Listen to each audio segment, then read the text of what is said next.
ဒီနေ့တော့တမကျန်းစာတွေကတော်တော်လေးစိတ်ဝင်စားစရာကောင်းတဲ့ပုံမြင်တစ်ပုဒ်ကိုပြောပြချင်ပါတယ်ဒီပုံမြင်ထဲမှာလေစိတ်တော်နေတဲ့ပိုင်ရှင်တယောက်မျောလင့်ချက်ပြည့်ရှိတဲ့ဥယျာဉ်မူတယောက်ပြီးတော့သူတို့နှစ်ယောက်ကြားကတဖဲမင်လေးတပင်ရဲ့ကန့်ကြမ္မာအကြောင်းတွေပါဝင်ပါတယ်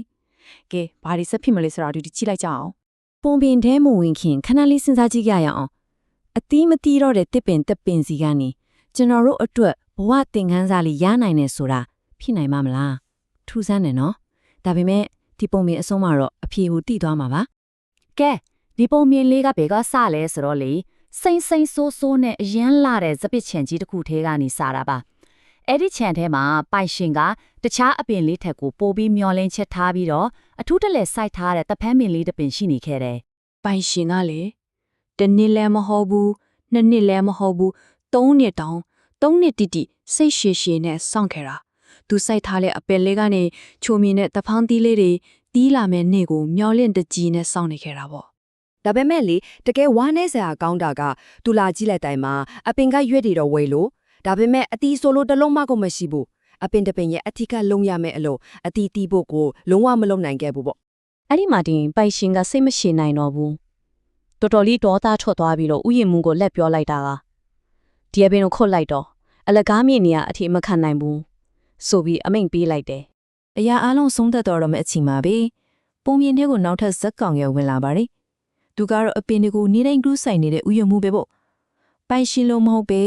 သူကတော့တစ်ပင်လေးကိုဒီတဲ့အဆုံးသက်မခံနိုင်ရဘူးဥယျာဉ်မှုကပိုင်ရှင်ကိုအမြန်ပဲတားလိုက်ပြီးတော့မျောလင့်ချက်အဖြစ်နဲ့တောင်းပန်လိုက်တယ်ထခင်ရဲ့ဒီကျနစ်တော့သူ့ကိုဒီအတိုင်းလေးပဲထားပေးပါအောင်တဲ့အဲ့ဒီစကားတခုံးကအချင်းကြီးတွေကိုပြောင်းပြန်လာနိုင်မလားကဲအခုကျွန်တော်တို့စဉ်းစားရမှာကဒီပုံမြင်ကတစ်ပင်တပင်အကြောင်းပဲလားဒါမှမဟုတ်သူ့နောက်ွယ်မှာပေါ်ပြီးနည်းနည်းတဲ့အထည်ပဲတွေများဝစ်ထားသေးလားလာအတူတူအဖြေရှာကြည့်ကြအောင်တကယ်တော့လေဒီပုံပင်ကတာမန်ပုံပင်မဟုတ်ဘူးသူ့ကိုပုံဥမာလို့ခေါ်တယ်ပုံဥမာဆိုတာကအပေါ်ရန်ကြည့်ရင်ဇလန်းတပုတ်ပဲဒါပေမဲ့သူ့ရဲ့အတွဲမှာရိုးဝတ်ထန်ခန်းစားတဲ့အတွေ့ပဲအများကြီးပါတယ်ပေါ့အခုအဲ့ဒီရိုးဝတ်ချက်တွေကိုတစ်ခုချင်းစီဖော်ထုတ်ကြည့်ရမယ်ဒီဇာတ်လေးကိုကြည့်လိုက်ရင်အားလုံးရှင်းသွားလိမ့်မယ်ပုံမြင်ထဲကထဖမ်းပင်ဆိုတာကလေတကယ်တော့ကျွန်တော်တို့လူဒီလောက်ကိုဆိုလိုတာအသီးဆိုတာကြတော့အဲ့ဒီလူလောက်တဲ့ကောင်းမှုကုသိုလ်တွေကျင်နာမှုတွေကိုပြောတာပါအရေးအကြီးဆုံးကဥယျာဉ်မှုသူကတော့အမြဲတမ်းမေတ္တာနဲ့ကူညီပေးခြင်းနေတဲ့ယေရှုကိုကိုးစားပြုတာပေါ့အဲ့တော့ကောင်းတဲ့အသီးဆိုတာပါလေစားလို့ရတဲ့အသီးတွေကိုပြောတာမဟုတ်ပါဘူးနော်ဥပမာကိုမှရှိတဲ့မုံကိုတငယ်ချင်းကိုခွဲကျွေးတာမျိုးတရားရောက်ဝမ်းနေရင်သွားပြီးအားပေးစကားပြောတာမျိုးအိမ်အလုပ်တွေကူလုပ်ပေးတာမျိုးအဲ့ဒါလေအားလုံးကကျွန်တော်တို့တီးနိုင်တဲ့ကောင်းတဲ့အသီးတွေပါပဲအခုပုံပြင်ရဲ့အရေးကြီးဆုံးအပိုင်းကိုရောက်လာပြီအဲ့ဒါကတော့အိုရမိုးရဲ့အစီအစဉ်ပဲသူကဒီအတိုင်းလက်ပိုက်ကြည့်နေကိုသူကူညီပေးဖို့ကမ်းလှမ်းခဲ့တယ်သူ့မှာအစီအစဉ်အဆင့်ဆင့်ရှိတယ်ပထမဆုံးအပင်လေးကိုအရင်ထက်ပိုပြီးဂယူးစိုက်မယ်အာယုံစိုက်ပေးမယ်ပြီးရင်အပင်ကအားရှိလာအောင်မြေစီလွှာကိုမြေဩဇာတွေထည့်ပြီးပိုကောင်းအောင်လုပ်ပေးမယ်ပြီးတော့အရေးအကြီးဆုံးကနောက်ထပ်တစ်နှစ်ခွင့်ရေးပေးမယ်ဒါကဘာကိုပြနေလဲဆိုတော့ဒုတိယခွင့်ရေးဆိုတာဒီအတိုင်းရတာမဟုတ်ဘူးအကူအညီလေးထောက်ပံ့မှုတွေနဲ့အတူတူလာရဲဆိုတာပါပဲဒါကြောင့်မို့လို့ဒီပုံပြင်ရဲ့အဓိကအချက်က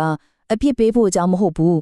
တနာကျင်နာမှုနဲ့အတူပိုကောင်းတဲ့လူတစ်ယောက်ဖြစ်လာဖို့အကူအညီပေးတဲ့အကြောင်းအခွင့်အရေးပေးတဲ့အကြောင်းကိုပြောပြနေတာပါဒီပုံဥပမာကနေကျွန်တော်တို့ဘာသင်ယူနိုင်မလဲဒါကတစ်ပင်တစ်ပင်နဲ့တည်းမဟုတ်ဘူးနော်ကျွန်တော်တို့လူတိုင်းအတွက်အားရှိစီမဲ့သင်ခန်းစာတစ်ခုပါဥယျာဉ်မူကတစ်ပင်လေးကိုကူညီခဲ့တယ်လို့ပဲကျွန်တော်တို့အားလုံးမှလည်းကြီးထွားဖို့အမားတွေနဲ့တင်ယူဖို့ကောင်းတဲ့ຢာတွေလှုပ်ဆောင်ဖို့ကိုယ့်ရဲ့ကျင်နာမှုတွေကိုတခြားသူတွေစီမျှဝေဖို့အခွင့်အရေးအမြဲရှိနေပါတယ်ဒီတော့ချင်းစီတိုင်းဟာအသီးတွေအများကြီးတည်တဲ့တစ်ပင်တစ်ပင်ဖြစ်လာနိုင်စွမ်းရှိတယ်ဒီပုံပြင်တစ်ခုလုံးကိုပြန်ကြည့်လိုက်ရင်အရေးအကြီးဆုံးကဘသူဖြစ်မလဲအဲ့ဒါကတော့ဘတော်မှလက်မလျှော့ပဲမေတ္တာနဲ့ကူညီပေးတဲ့ဥယျာဉ်မူပါပဲသူ့ရဲ့စိတ်ရှည်မှုနဲ့ဂရုစိုက်မှုကဒီပုံပြင်ကိုမျောလင့်ချက်တွေနဲ့ပြည့်နေစေတာပေါ့ဒီเจ้าရာလေးကိုဆုံးမသက်ခင်မှာဒီမေခွန်းလေးတစ်ခုကိုတော့ကိုပြန်မေးကြည့်စေချင်တယ်ကျွန်တော်ရဲ့ဘဝမှာအသီးများတဲ့တစ်ပင်တစ်ပင်ဖြစ်လာဖို့ဆိုတာဘာကိုဆိုလိုတာလဲကျွန်တော်တို့တွေကတော့ဘလို့ကောင်းတဲ့အသီးလေးတွေကိုတီးပွင့်စေနိုင်ကြမလဲ